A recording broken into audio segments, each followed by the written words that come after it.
तो भाई साहब एक बात बताइए मुझे, क्या भावनाएं सिर्फ दलितों की है? क्या भावनाएं सिर्फ मुस्लिमों की हैं? पंडित जी ठाकुर साहब की भावनाएं नहीं है। अगर किसी को फलनवा कहते हैं हम, तो उनकी भावनाएं हाथ हो गई। एससी एसटी एक्ट लगवा दिए तो कोई हमको बभनवा ठकुरवा ललवा कह रहा है तो हमारी भावनाएं नहीं हाथ हो रही हैं।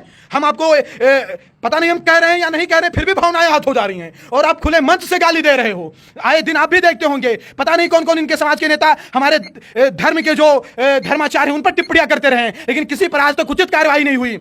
हिंदू मुस्लिम का मैटर जब उत्तर देश में होता है तो इस देश की मीडिया, कुछ संगठन इतने एक्टिव हो जाते हैं कि अब क्या बताएं हम उनको। लेकिन एक दिलीप मंडल लगातार कई दिनों से मां सरस्वती पर टिप्पणी करता है, ब्राह्मणों पर टिप्पणी करता है, दुर्गा मां को बेश्या बताता है, लेकिन ना हिंदूवादी नेताओं को दिखता है और ना किसी हिंदू संगठन को दिखता है। तो सिर्फ हिंदू मुस्लिम में दिखता है। ये जो टिप्पणी हमारे देवी देवताओं के प्रति अपमानित करने वाले हैं, तो क्या इससे हमारे देवी देवताओं का अपमान नहीं होता है? लेकिन इस देश की घटिया राजनीति ने ऐसी व्यवस्थाओं का निर्माण किया है।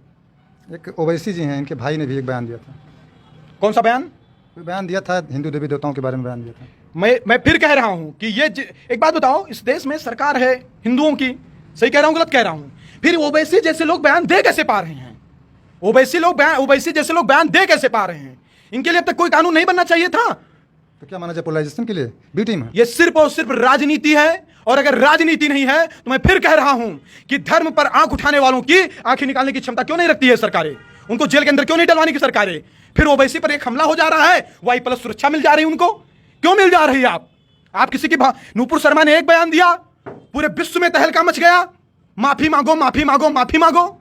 हमारी मां सरस्वती पर, मां दुर्गा पर अश्लील चित्र बनाए गए, किसी ने माफी नहीं मंगवाया। पीके मूवी बनाई गई जहां पर टॉयलेट पर शंकर जी की तस्वीर, मां दुर्गा जी की तस्वीर चिपकाई गई, कोई माफी नहीं मंगवाई गई। तो इस देश की जो सरकारें हैं, जो हिंदू होने का दंभ भरती हैं, उनका यह नैतिक कर्तव्य होना चाहिए कि ऐसे लोगों के ऊपर सख्त से सख्त कार्रवाई करें।